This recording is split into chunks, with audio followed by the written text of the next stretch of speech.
Sup nerds, I have a deck profile for you that I've been tweaking for quite some time, since the beginning of BT7 format. I'm excited to share it with you. I think it's arguably the best deck of the format. I know some people think it's either blue or yellow. I disagree, but let's get into it. Starting off with the Digitama, we are running a yellow bottom. I think I've tested blue bottom, purple bottom, and yellow bottom, and I do think yellow is definitely the best one. So our Tamer is Upamon. The effect is when attacking once per turn. If you have 3 or fewer security cards, trigger draw 1. Very, very good yellow Digitama. And then our first 4 rookies are white rookies, Brokomon. This card is absolutely busted. Seeing this early and often is amazing. I really don't understand people that play less than 4 of this if they're playing a hybrid deck. This gets you your pieces. It forces your opponent to have removal for it, and if they don't, you just start going plus every turn unless they have a memory blocker on the field that you can't remove yourself.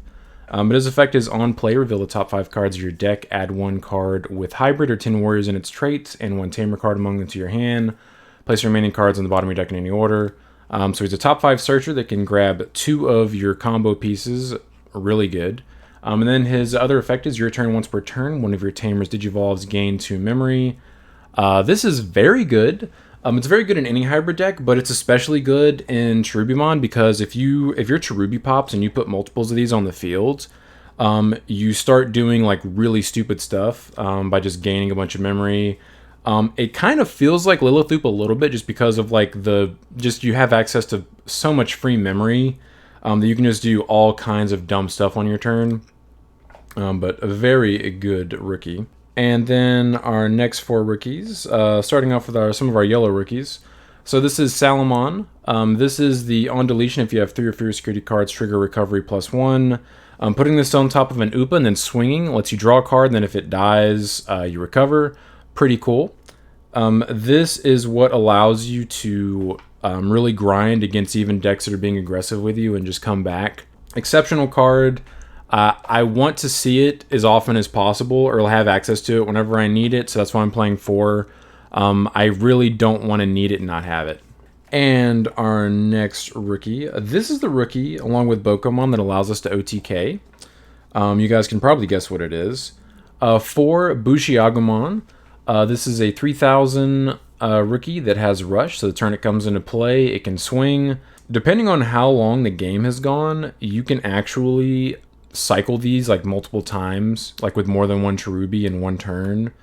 If your opponent is like grinding you out, that's why this deck will always beat yellow in the grind matchup. Like yellow has to be aggressive in order to beat this deck. If they're not aggressive enough and they let you set up your Tamers, because you never go negative on your Tamers, I'll explain that whenever we get to the hybrids and stuff. You eventually get to the point where like all these are in the trash, and then you pop a Cherubi, play all 4, swing, swing, swing, swing, swing. Some of them are going to live, but we can pop those if that's a big issue. And then you go into another Cherubi, pop it on the same turn, swing, swing. Very, very good card. And we definitely want to play 4 because we want these to be in the trash and we want to see them as often as possible. That is it for our rookies. We're obviously playing a hybrid deck, so we're not playing anything that Digivolves on top of our rookies. We are just playing a bunch of hybrids and Tamers after that. So our first hybrid, just the vanilla purple hybrid. It's just a Digivolve on top of a Tamer for 2 memory, as if it's a rookie, 5k. It's just the Lobo / Aguni of purple. Definitely the worst one because it doesn't have an effect, it's just a vanilla. But you want to max this out because you do want to have access to a hybrid at any given point. And onto the good level 4 hybrid that purple has access to. Kaiser Leomon. This guy is a Digivolve for 2 on top of a Tamer as well, purple Tamer specifically. And then his other effect is when Digivolving, if a card with hybrid in its traits or Koichi in this Digimon's Digivolution cards, it gains retaliation until the end of your opponent's turn. This lets us remove really big threats on our opponent's side of the field that have swung into our security and chunked us. Or just anything that's suspended, or it just protects us from being swung back into if we try to aggress our opponent's security. If they swing over that whatever stack we put out, they get punished because their guy dies. This guy's very, very strong. It's also cool because you can get extra cycle by Digivolving on top of itself for 1. But it can come up. And that's it for the champion, just playing 8 hybrids. And on to our ultimates. I see people talk about this hybrid, and they say it's like the worst one in the set. I strongly disagree with that take. I think those people just don't understand the things you can do with this card. This card is broken. This card combined with all of the other stuff that purple does, especially with its tamer like purple matte and things like that, and 1 or 2 option cards that come in this set, this basically gives you an infinite loop if set up properly. He digivolves for 1 on if your level 4 has a tamer underneath him, like all the other level 5 hybrids in the set, or most of them. And then his other effect is on deletion. If a card with hybrid is in its traits, is in its Digimon's Digivolution cards, you may play 1 purple tamer from your trash without paying its memory cost. So how this works is whenever you digivolve one of your 4s on top of your tamer, you just go into him for 1, and then you swing. And then, depending on what you're playing against, you can either leave it on the field, because if your opponent swings over it, you don't care because you get the tamer back. But if you're playing blue, you wouldn't want to leave it on the field like that. But this basically means you never go neg. You don't ever lose that tamer unless you're playing blue specifically. Like, it's really stupid. That's why this deck is really good against yellow, because yellow's whole thing is like they just grind you out, but you never run out of resources with this deck. Like, your best matchups are against slow grindy decks, which is really funny. And this guy just lets you do that. This card is so good. Like, in certain game states, like, I've actually hard dropped a Loemon for 5 to pass turn, and then the next turn I digivolve for 3 into this guy. And then I swung, and then he died, and then I got to play a tamer that previously was not on my field, from my trash back to my play area. Just very good, like, very strong. And we have ways of recycling this guy, so you get to recycle him on top of recycling your tamers. That's where the infinite loop comes in. Once I think I'll show you guys that combo at the end of the video, just with the like plays you can do with this deck. But very important. It is very important being able to see this guy and have access to him. That's why we're playing 4 Bokomon. We want to have access to this guy at all times because he keeps us from losing resources when we aggress our opponent. And then we are playing 2 non-hybrid ultimates. They are 2 Rebellimon. Some people like to play Antilomon in Cherubi and like Neo Devimon. Those are cool. Neo Devi is like, it's good, but at the same time, like, you don't really want to digivolve on top of it, so it's just kind of like you stop there and that's it. And if you're playing against a deck or someone that just doesn't have tamers to play, it's literally a vanilla that's just sitting there. But this guy's very strong. So when digivolving, you can trash a card in your hand to have him gain blocker and retaliation until the end of your opponent's turn. So this lets you put either a tamer in your trash that you can then go on top of this guy with a Cherubi and then play that tamer back if you don't have a tamer in your trash to play already. Or he lets you put a rookie in your trash that you'd want to play off your Cherubi when it dies.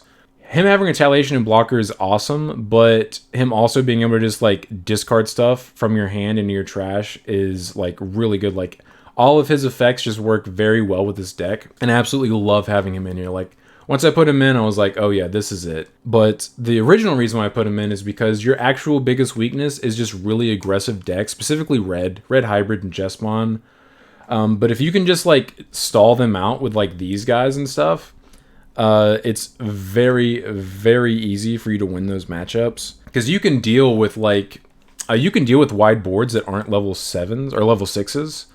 But dealing with like a big stack that's swinging for like 4 checks, like that's an issue. So this is a very good way to deal with those matchups.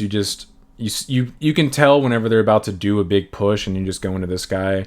And a really cool thing is going into this guy and then going into Cherubimon on top of him. So if they do swing over your Cherubi, the Cherubi pops, and then like you just play a whole bunch of dudes for free. Or just their guy being smaller than Cherubi. That happens a lot, especially against yellow, because they're playing like the BT1 Seraphimon, who's only 10k. So you can just block the Seraphimon with Cherubi if they attack. So it doesn't even matter that you have retaliation, because he's not even that big. But I love this guy. This card is amazing in this deck. And on to our quote-unquote boss monster, 3 Cherubimon. His effect is, when digivolving, you may play 1 purple tamer card from your trash without paying its memory cost. Then for each tamer you have in play, delete one of your opponent's level 4 or lower Digimon. So you can board wipe wide level 4 or lower boards. And then his on deletion effect is for each Tamer you have in play, you may play one level 3 Digimon card from your trash without paying its memory cost. They get their on plays, it's not color specific, broken. This guy is amazing. Like being able to play like 4 Bushis and like 3 Bokos back after this guy like swings and dies, or you just kill him yourself because, spoilers, we are playing cards that do that, is amazing. Also, just being able to give him blocker retaliation and just tell your opponent just like what you're gonna do.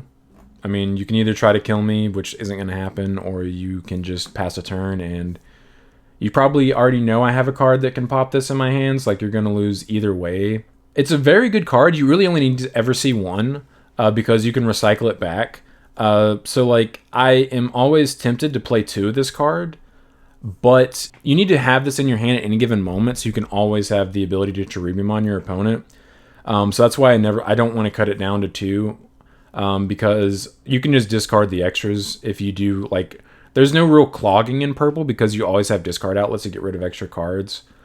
So I don't have an issue like playing 3 just to see it see it consistently because I don't ever want to need it and not have it. And that's it for our Digimon. Onto our Tamers. First Tamer, 4 Memory Setter Matt. He is a Memory Setter, sets you to 3, and then his on-play effect is return 1 either purple Digimon or purple option card from your trash to your hand. So this is part of your recycle engine. Why are we playing 4 of this? We're playing 4 of this because it's very important for you to be set to 3 if you do not have a Pokemon on the field. It's not being memory blocked to start doing your turns. Because your full plays take 3 memory to do. And if you don't have access to 3 memory, like it's really, really big issue. Getting memory choked in this deck and not having access to 3 memory is basically the only way you could potentially lose. So that's what we're playing for, and this guy also is part of the infinite loop that you can do, so it's important to play 4 of him as well. And he's always an extra body since he is a Tamer, so it's not an issue having multiple of him on the field. Next up, we are playing 4 Koichi. Koichi's amazing. He's extra cycle. His on play is draw 1 and then trash 1 card from your hand. Very strong because it lets you get those rookies and stuff in your trash to play from Cherubi. Security effect is play, just like all the other Tamers. And then his on deletion inheritable effect is gain 1 memory. That's really cool. It lets you do a bunch of fun stuff, and it lets you like punish your opponents for like dealing with some of your hybrids and stuff like that. All around, like I think he's really strong. Like I really don't understand the hate on the purple hybrid, purple Tamer package that we got in BT7. I think the cards are amazing. I think people just don't realize like the power that you have with these cards. And then for more purple Tamers, a lot of people like to play Kari Kamiya in this deck, but I've tested it. It's cool. It definitely helps against aggressive decks, but this card I think is much better.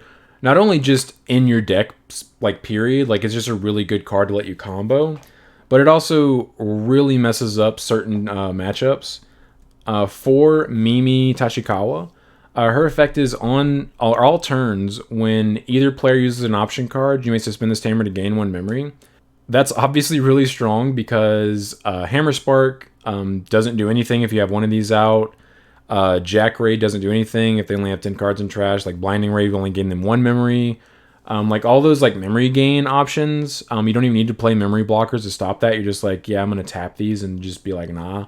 I mean, if you ever get multiples of these out, which does happen quite a bit, it makes it to where those cards are literally negative for your opponent. Like that's my favorite thing about this, but also the fact that she's only a 2-cost Tamer is really, really good because like if you have 3 memory, you can just like play 2 of these down and choke your opponent to 1, and then like if they can't gain memory with an option card, because then you just tap it and be like, it's my turn now, bro. Very, very good. I really love this card. Like this is the one that I actually want to see like multiples of on the field of, as far as all the purple Tamers. Like if you have 1 Matt and 1 Koichi, you're good, but you just want to stack as many of these as you can on the field as early as possible.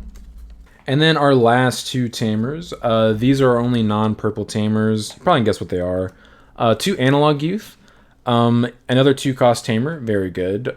His effect is on play, reveal the top 3 cards of your deck, add 1 Digimon card among them to your hand, trash remaining cards. And then his all turns effect is when one of your level 5 or higher Digimon with Digivolution sources, very important, is deleted. You can tap this Tamer to gain a memory and then hatch a Digitama in your raising area if you have room. So we're playing this because there are some games where you just struggle to get out of the early game because like you need a Bokomon or you need a Tamer or you need a hybrid. Basically, you just need a Tamer and a hybrid to like start your plays, but sometimes you just don't see those early. So I put in 2 analog use just to see them a little more often. Also, it helps you combo. It helps put rookies in your trash for Cherubi. It helps put Tamers in your trash for Cherubi. It just works really well with the deck. The only issue with this card is the fact that it's not purple. So that's why we're only playing 2 of it. But ever since I added 2 in, like I haven't had any games like that. And I really enjoy seeing this. Yeah, extremely good card, very powerful. This card continues to get bought out for this format. Why, I'm not sure. It's only played in like 1 or 2 decks, and it's not played in 4 as far as I know. But for some reason, people just keep buying it out. Whatever. But yeah, that's very good, and that's it for the Tamers. We're actually playing 14 Tamers. And onto our option cards. We are running 7 options. The first option card, we are playing 4 Calling from the Darkness. Every time I see a Cherubi list and they're only playing literally 1 of this card, like I see that all the time, just 1 Calling from the Darkness, it kind of makes me mad. Because this is like one of the best cards that was printed in BT7 and people just aren't abusing it the way that you should abuse it. Like Japan wanted this card banned or limited. Like this was one of the ones that like they wanted hit because it's so good. It was mostly because of the interaction with Eismon, but it's still broken. Like, it's still really good. It's a 1 memory to just +1. So the effect is, it's 1 memory, very good. And then the effect is main, delete 1 of your Digimon, then return up to 2 purple Digimon cards from your trash to your hand. Fun fact, deleting your Digimon is not a cost. It's just like Blinding Ray. So you can just play this with nothing on the field and then add back 2 purple Digimon, or up to 2 purple Digimon from your trash to your hand. So you can add 1. You can also add 0. So you can just do this to pop something if necessary, like your Salamon to recover so you survive on your opponent's turn, stuff like that. And the security effect is added to your hand, so you're always going to have access to this card. And you can always recycle this card that recycles other stuff because Matt will add this back to your hand as well when you play it. But this is the way we pop our Cherub ourselves, and this is the way we pop all of our stuff ourselves. This is the card that lets you go infinite on your opponent. So it's not an infinite memory loop. It's just an infinite, I can do this every single turn, I'm never going to lose resources, and in fact, I'm gaining resources every turn loop. You'll just outgrind people if they can't aggress you quick enough because of that. But amazing card. Please stop playing just one of this, purple players. This is one of the best cards you have access to. I want to see this as often as possible. It's never actually clogging my hand because it gives me access to anything that's dumped into my trash, anything that's checked out of my security. It gives me access to it. Besides the Bokos and the yellow rookies, which Cherub gives you access to.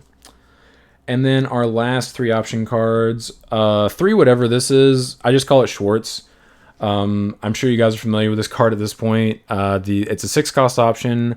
Main, for each Digimon with hybrid in its traits, and each Tamer you have in play, delete 1 of your opponent's level 5 or lower Digimon. Securities activate the main effect. This lets you board wipe in most game states. If your opponent doesn't have a Mega, you can just nuke their whole board. And along with the Mimis, you can actually, like, if you have 2 Mimis out and you have 3 memory, you can tap both Mimis, play this, and choke your opponent to 1 while wiping their board. Pretty dumb. Some people like Deathclaw in this deck, and at one point I was playing Deathclaw. But I realized that I'd rather have Calling from Darkness most of the time, and if I ever want to deal with something small, Cherub can nuke it, and so can this card. And I wanted to play 3 of this card because I always wanted to see it whenever I needed it. Because once you see 1, that's all you need because Matt recycles it. This entire deck can be recycled, like including the, like, except for the Tama. The Tama can never be recycled out of the trash, but literally everything else can. Which is really dumb. And I do mean literally everything. Like, Matt can grab any of your stuff back besides the Tamers. Cherubi grabs the Tamers. Cherubi also can play back any of your rookies that are yellow and white. And then Calling from Darkness grabs back all of your purple Digimon, just all of it. Like, it's just, everything's recyclable. It's all free. Everything's free. You never run out of resources. But that is it for the deck. I will go into some of the combos, including the infinite combo that I was talking about. To start this infinite combo, you need one Matashido on the field. That will start you at 3 for your turn. You need one Rihimon already in the trash to actually allow you to infinite combo someone, or you can just have 2 of them in your hand to start it. It doesn't actually have to be in your trash at the start of the combo. You just have to have access to multiples of them for a reason you guys will see. And then you need one of your level 4 hybrids in your hand, one Rihimon in your hand, and one Calling from Darkness. We're playing 4 of all of these cards, so you should see one of each of these pretty often in your games. Start your turn with this. Cool, I have 3 cards, and this is on the field. Digivolve, replaced itself. Digivolve, replaced itself. Swung, cool. I'm going to pop this. I'm going to add back these. Thank you. This goes to trash. And then that triggers, adds this back. So you literally finish with the exact same cards you started with, and you get 2 additional cards for the draw. And you can do this every turn. And if your opponent doesn't have a memory setter, this also chokes them to 1 every single time. This is really, really dumb. It's the reason why I disagree with people playing less than 4 of Calling from Darkness, or at least not 1. Like, please, guys, come on. It's a +2 that doesn't have a cost. Or a +1 that doesn't have a cost. And in this deck, like, deleting your stuff is a plus anyway, so I digress. Anyway, so this combo is just really, really dumb, really, really good. And I didn't even get into, like, if you have any of your other Tamers on the field, like Analog or Mimi, that let you gain extra memory. Like, in that situation, you tap both of these when you calling, and now you're at 1 memory. So you can do something else, like play another Mimi, and then that chokes your opponent to 1. You just, like, put an extra Tamer on the field on top of everything else you did. And Analog lets you hatch again if that matters. But very strong. Getting to this as quickly as possible is really good, but it's not necessary. It's just something cool you can do. Let's go over the normal Cherub combo. So this is your ideal Cherub stack, just with Rebellion underneath, so you have a blocker for a turn to stall your opponent. Since your Cherub typically will pass a turn unless the game has gotten long enough to where you're starting to get access to more and more memory just from your Mimis and your Bokos and stuff. But he will typically pass a turn, so that's why Rebellion is important. And you just sit there, and your opponent's like, dang, I can't deal with that. And you're like, all right, dope. You end up usually with, like, access. You usually have, like, 5 to 8 Tamers on the field by the time you Cherub for the first time. Sometimes can be less, but as shown, as demonstrated in the previous combo, like, anytime you aggress your opponent, you're not actually losing that Tamer. So the longer the game goes, you're naturally just going to have more and more Tamers the longer the game goes. Like, you're never going to run out of Tamers in this deck unless you just brick and just never see Rihimon. Like, that's literally the only way you can run out of Tamers. That's yet another reason why we're playing 4 of this, is that way if you check a Rihimon, you instantly have access to it if you have this in your hand. Very important. So your opponent's like, ah, man, I can't deal with that. And you're like, all right, dope. Swing. Oh, it survived. Cool. I'm going to do this. And then I'm going to tap both of these because of that. And the Koichi, like, nullifies this 1 cost. So you just go +2 memory. And then in this scenario, you would play 3 rookies out of your trash, while also adding back 2 purple Digimon, which, like, you can just add back the 2 that are underneath Cherubi. It doesn't really matter.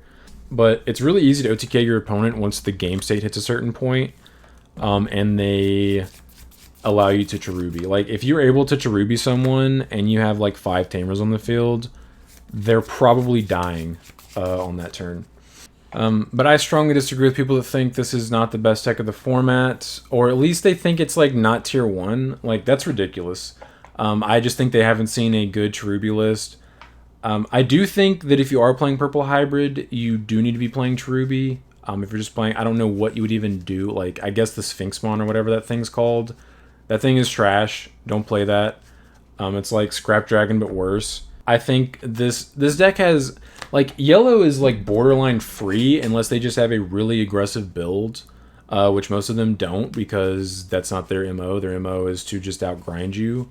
They will literally never outgrind this deck. Their only hope is to deck you out because we aren't playing Susan in this deck. But if you ever play this deck, you'll see why I'm not playing Susan. You want the few things that end up staying in your trash, which surprisingly only your rookies and stuff end up staying in your trash because you have so much recycle that everything ends up in your hand. Like, all your resources are in your hand. You want those things that are in your trash to stay in there, and you really don't need Susan to kill people. So Yellow's only hope is to deck you out because they'll Susan and recycle all their stuff. But the issue there is if you ever get to the point where if you've gone through that many cards in your deck, you can just kill them. There's no way for them to win by deck out. The biggest thing is you either have access to all of the Bushis, which if you have 4 of them in your trash, that's 4 extra checks. So like if you have Cherub and then 4 Bushis in your trash, like that's 5 checks right there. You need 1 more check. Or you just have access to Bokos and you just play a bunch of Bokos and then you Digivolve your first hybrid and you just get plus memory, plus X memory of how many ever extra Bokos you have. This deck is very strong. I highly recommend trying it out. If you guys do try it out, or if you have any thoughts or suggestions, definitely let me know. I'm curious. If you have any questions that I didn't answer, because I definitely didn't address everything you can do with this deck, because there's quite a few different things. Leave the comments down below. I will respond to legitimate questions or comments. So feel free to leave those down. I'll be happy to answer anything. But I do appreciate you guys stopping by. Don't forget to like and subscribe if you enjoy seeing this kind of content. I want to come back for more. But until next time, see ya.